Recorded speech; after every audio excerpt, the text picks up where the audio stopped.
নৈহাটি শহরের অদূরে রয়েছে রাজেন্দ্রপুর গ্রাম, আর সেখানে রয়েছে শতাব্দী প্রাচীন জোড়া কালী মন্দির।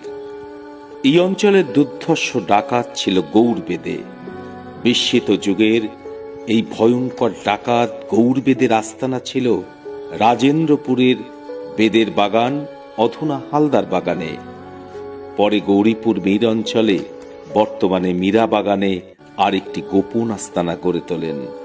গৌড়বেদের আদি বাসস্থান বেদের বাগানে একটি ঘট পেতেছিলেন।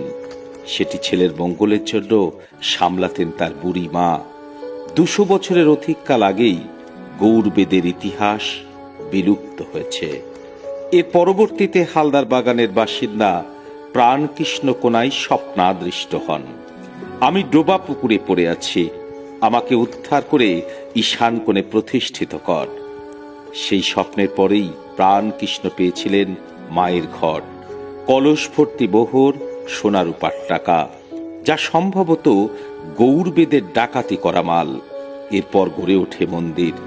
এখানে জোড়া মন্দিরই নয়, রয়েছে 2টি বৃহৎ জোড়া পুকুর, একটি মায়ের নামে, অন্যটি বাবার নামে উৎসর্গিত।